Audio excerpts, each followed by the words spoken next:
మాజీ ముఖ్యమంత్రి వైఎస్ జగన్మోహన్ రెడ్డి గారు నిన్న రోజున మీడియాతో మాట్లాడుతూ ఆంధ్రప్రదేశ్ ఐటీ మినిస్టర్ అయినటువంటి నారా లోకేష్ గారు మొన్న జరిగినటువంటి ఏదైతే ఇండియా పాకిస్తాన్ మ్యాచ్ కి సంబంధించి కొలంబో శ్రీలంక దేశానికి వెళ్లి మరీ చూసి రావాలా, ఇంట్లో చూస్తే సరిపోతుంది కదా, నేను కూడా ఇంట్లో చూశాను, స్పెషల్ ఫ్లైట్లు ఇవన్నీ కూడా అనవసర ఖర్చు అని చెప్పేసి నారా లోకేష్ గారి గురించి వ్యాఖ్యలు చేశారు.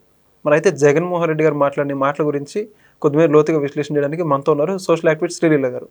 నమస్కారం. నమస్తే అండి. మేడం, జగన్మోహన్ రెడ్డి గారు మాట్లాడుతున్నారు, ఇండియా పాకిస్తాన్ మ్యాచ్ చూడాలంటే ఏదైతే శ్రీలంక కొలంబో దాకా వెళ్ళాలా, అసలు అంటే మీరు క్రికెట్ అభిమానులు అవ్వచ్చు లోకేష్ గారు, అయినా కూడా అంత దూరం ఏం పని ఉంది, అసలుకి ఇంట్లో మ్యాచ్ చూస్తే సరిపోయేది కదా, బాగా కనపడదు కదా అంటున్నారు. ఏమంటారు జగన్మోహన్ రెడ్డి గారు మాట్లాడిన మాటలకి? ఆయన ప్రెస్ మీట్ పెడితేనే కామెడీ షో స్టార్ట్ అయినట్లుండిద్ది అందరికి. ఎక్కడ ఏ పదాలు దొరుకుతాయా, ఎక్కడ మంచిగా ట్రోల్ చేద్దాం, మన ఏదైతే ఛానల్ పిఆర్ పెంచుకుందాం అని చెప్పి చూస్తా ఉంటారు, అందరు వెయిట్ చేస్తా ఉంటారు. జగనన్నా నువ్వు బయటికి రా, త్వరగా పెట్టు ప్రెస్ మీట్ అని చెప్పేసి. మరి అలాంటిది నిన్న పెట్టిన ప్రెస్ మీట్ లో దాదాపుగా 3.5 గంటల సేపు మాట్లాడినట్లున్నాడు ఆయన. మరి దానిలో అందరికి తెలిసింది ఏంటంటే ఒకటే, ఎంతమంది క్రికెట్ ప్రియులు ఉన్నా కూడా వాళ్ళందరూ ఇంట్లో కూర్చొని టీవీలో చూడాలి కానీ అక్కడికి వెళ్ళి డైరెక్ట్ మ్యాచ్ చూడకూడదు అనే ఒక హితబోధ చేసింది జగన్మోహన్ రెడ్డి. నిజంగా ఎంత కామెడీగా ఉండిద్దంటే, నాకు ఎదురుకి ఆ హక్కు లేదు, ఆ అర్హత లేదు, నేను ఎదురుకి ఆ పని చేయలేను, వెళ్ళలేను అంత దూరం అని చెప్పేసి జగన్మోహన్ రెడ్డి గారి పరిస్థితి అది. ఎందుకు వెళ్ళారండి ఆయన? ఎందుకు వెళ్ళలేడంటే మరి ఎన్నో కేసులు ఉన్నాయి, ఆయన పాస్పోర్ట్లు, వీసాలు, మరి పాపం కోర్టులో పర్మిషన్లు, సంతకాలు, మళ్ళీ దానికి పూచీకత్తులు, ఇన్ని రకాలు చేసుకుని అక్కడికి వెళ్ళాలంటే మ్యాచ్ అయిపోయింది. కాబట్టి ఆయన ఏం చేస్తాడు, టీవీ పెట్టుకొని చూస్తాడు. మరి మనందరికి మిగతా వాళ్ళు ఎవరైతే ఉన్నారో వాళ్ళందరికీ ఆ ఇబ్బందులు లేవు, చక్కగా అన్ని అందుబాటులో ఉన్నాయి. ప్రజానాయకుడు, ప్రజల మనసు గెలుచుకున్న నాయకుడు, ప్రజల కష్టాలు తెలుసుకున్న నాయకుడు. మరి అలాంటి వ్యక్తి మరి తన సొంత డబ్బులతో, మళ్ళీ గుర్తుపెట్టుకోవాలి జగన్మోహన్ రెడ్డి గారు, నిన్న లైవ్ 60 కోట్ల మంది చూసారండి క్రికెట్. మరి ఎంత మంది ఇష్టపడితే అలా చూస్తారు, ఎంత మందికి ఇష్టం ఉండిద్ది అందులో ఇండియా వర్సెస్ పాకిస్తాన్. మరి ఎంతమంది ఎన్ని విధాలుగా కోరుకుంటారు భారత్ గెలవాలి, నా భారతదేశం అని చెప్పేసి. ఇలా అది ఇది ఉండాలి ఎవరికైనా సరే. అది లేకుండా జగన్మోహన్ రెడ్డి గారికి జనగణమన బాటమే లేదు, భారతదేశం మీద ప్రేమ ఎక్కడి నుంచి వచ్చింది. మరి వీళ్ళు ఈ రోజున నారా లోకేష్ గారు వెళ్ళారంటే తన సొంత డబ్బులతో వెళ్ళారు, దానికి గట్టిగా కౌంటర్ కూడా ఇచ్చారు జగన్మోహన్ రెడ్డి గారికి. మళ్ళీ ఒక చెంపకు మీద కొడితే ఇంకో చెంప చూపించారన్నట్లుగా నిన్న ఆల్రెడీ ఆయన కౌంటర్ ఇచ్చిన తర్వాత మళ్ళీ వచ్చి ప్రెస్ మీట్ పెట్టాడు. ఇప్పుడు అందరూ కౌంటర్ ఇవ్వడం స్టార్ట్ చేశారు. అంటే జగన్మోహన్ రెడ్డి గారు ఎంతసేపటికి కూడా ఏప్రిల్ నెలలోనే అందరూ ఫూల్ అవుతారంటే ఈయన ఎప్పుడు కూడా ఫూల్ అవుతూనే ఉంటారా? మరి ఆయనకి ఎదురుకి వెళ్లే అవకాశం లేదు, వెళ్లే వాళ్ళని ఎందుకు వెళ్ళారు అని అంటాడు. ఏ విధంగా చూడాలి ఈయనకి? మనం చూస్తేనండి, జోగి రమేష్ ఇంటికి అంబటి రాంబాబు ఇంటికి వెళ్ళాడు. ఏ తాడేపల్లి ప్యాలెస్ లోని యలహంక ప్యాలెస్ లో కూర్చొని వీడియో కాల్ చేయొచ్చుగా, వాళ్ళకి వీడియో కాల్ లో పరామర్శించొచ్చుగా. ఎందుకు వెళ్ళాడు? వీడియో కాల్లో పరామర్శించి వాళ్ళని ఓదార్చి మరి అక్కడే కూర్చోవచ్చు కదా, నువ్వు అంత ఇష్టం ఉన్నప్పుడు. ఉంది కదా అవకాశం నీకు వీడియో కాల్, ఓ పెద్ద ఇదేసుకో స్క్రీను, వీడియో కాల్ చేయి, అందరూ కనిపిస్తారు, నువ్వు కూడా కనిపిస్తావు, వాళ్ళకి ఓదార్చు. మరి ఎలా ఉండిద్ది? దేనికైనా సరే నువ్వు నీ అభిమానం కొద్దీ, లేకపోతే నీ నాయకుడు మీద ప్రేమ కొద్దీ నువ్వు వెళ్ళావు, వాళ్ళ ఇష్టం కొద్దీ వాళ్ళు వెళ్ళారు అనే హక్కు నీకు ఎక్కడుంది? అసలు జగన్మోహన్ రెడ్డి గారు చెప్పాలి ప్రజా సొమ్ము గురించి, ప్రజల డబ్బు గురించి, అదేవిధంగా టైం గురించి, అదేవిధంగా ఫ్లైట్లు. ఈయన 6 అడుగుల దూరానికి కూడా హెలికాప్టర్ వేసుకొని వెళ్తాడు. మళ్ళీ వెళ్ళే టైంలో చెట్లు కొట్టేయాలి, కింద ట్రాఫిక్ ఆపేయాలి, స్కూల్స్కి అన్నిటికి కూడా సెలవులు ఇచ్చేయాలి, రోడ్డు మీద ఎవరు ఒక్క పురుగు కూడా ఉండకూడదు. ఈయనకి అది ఒక భయం అనమాట. మరి ఈయన కూడా ఈ రోజున ఇట్లాంటి విషయాల గురించి మాట్లాడుతుంటే ఎంత హాస్యాస్పదంగా ఉండిద్దండి. ఏం మాట్లాడాలో తెలియక ఏదో ఒక వంక మీద, వంకలు లేనమ్మ డొంకలు పట్టుకొని ఎతికినట్లుగా ఏదో ఒక వంక మీద ఇలాంటివన్నీ మాట్లాడటానికి జగన్మోహన్ రెడ్డి మీడియా ముందుకు వస్తాడు. మరొకసారి మరి తనను తను నిరూపించుకున్న జగన్మోహన్ రెడ్డి తనేంటి అనేది. ఓకే, అయితే మళ్ళీ ఇంకొక మాట కూడా మాట్లాడుతున్నారు జగన్మోహన్ రెడ్డి గారు. మొత్తం స్పెషల్ ఫ్లైట్లు ఎప్పుడు చూసినా లోకేష్ గారు రాత్రి కొలంబోలో ఉన్నాడు, మళ్ళీ ఉదయానికి చూసుకుంటే అమరావతికి వచ్చాడు, మళ్ళీ ఆ రోజు ఢిల్లీ తిరుగుతున్నాడు, మొత్తం గాలిలోనే తిరుగుతున్నారు. వీళ్ళు గాలి తిరుగులు ఎక్కువయ్యాయి అంటున్నారు.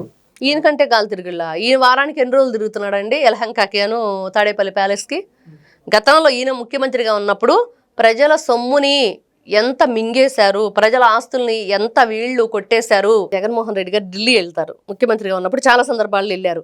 వెళ్ళినప్పుడు బయట మీడియా అంతా వెయిట్ చేస్తూ ఉండిద్ది, ఏం మాట్లాడారో ఏం చెప్తారో విందామని. ఈయన అంటాడు టైం అయిపోయింది మళ్ళీ కలుద్దాం అని చెప్పేసి వెనకాల విజయసాయి రెడ్డి ఉన్నాడు మాట్లాడను అంటాడు.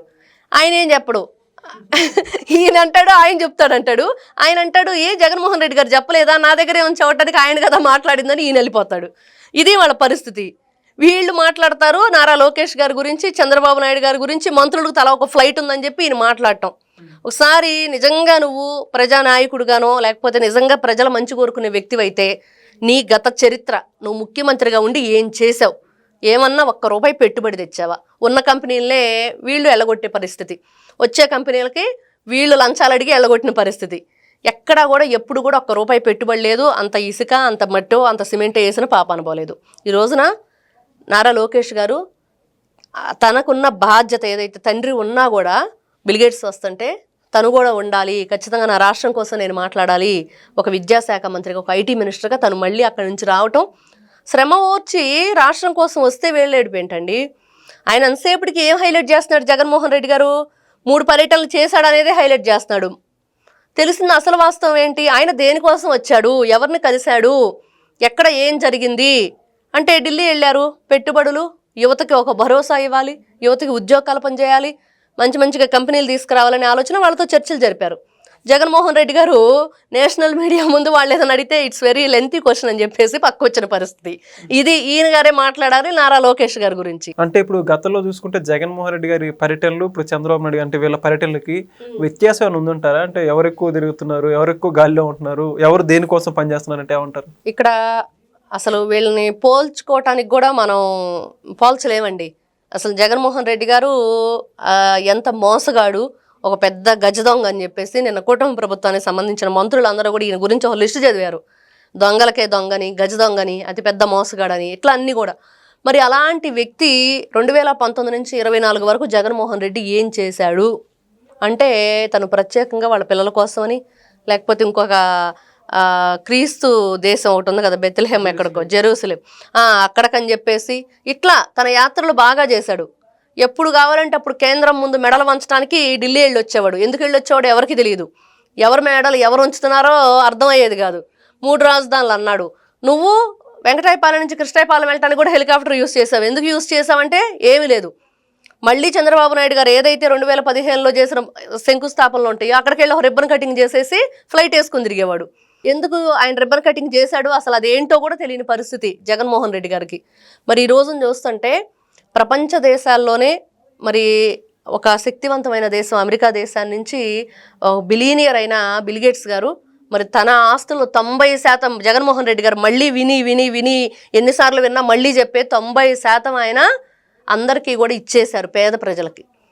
మరి ఈ రోజున అంత గొప్ప వ్యక్తి మన దేశానికి వచ్చి ఆయన అంత గొప్పగా మన రాష్ట్రం గురించి, మన రాష్ట్రంలో జరుగుతున్న అభివృద్ధి గురించి నారా చంద్రబాబు నాయుడు గారు తన ఫ్రెండ్గా, ఇట్లాంటి జైలు గేట్స్కి ఏం తెలుస్తాయండి బిల్ గేట్స్ విలువ కానీ? ఎందుకు వీళ్ళు ఫ్లైట్ వేసుకుని వెళ్ళారు వచ్చారని చెప్తున్నావు, దేనికోసం వెళ్ళారు, ఎంత పెట్టుబడులు తెచ్చారు, ఎంత గొప్పగా రాష్ట్రం గురించి ఆలోచిస్తున్నారు, అభివృద్ధి చేసే ప్రయత్నం చేస్తున్నారు, అది మాత్రం చెప్పడు జగన్మోహన్ రెడ్డి. ఎందుకంటే వీళ్ళకి తెలియదు అవన్నీ. వీళ్ళు పొరపాటును కూడా వాటి గురించి ఆలోచించరు, తెలుసుకోరు. ఒకవేళ దాని గురించి మాట్లాడాడు అనుకో జగన్మోహన్ రెడ్డి, ఈ రోజున వెంటనే నువ్వేం చేసావని అడుగుతారు ప్రజలు. అందుకని చెప్పేసి అలాంటివి ఏమి అడగడు. జస్ట్ ఇవన్నీ కూడా పైన మాట్లాడేసి అదిగో అక్కడ హెరిటేజ్ ఉంది, దాంట్లో ఉల్లిపాయలు అమ్మరా, దాంట్లో పొటాటోలు అమ్మరా అని చెప్పేసి మాట్లాడతాడు.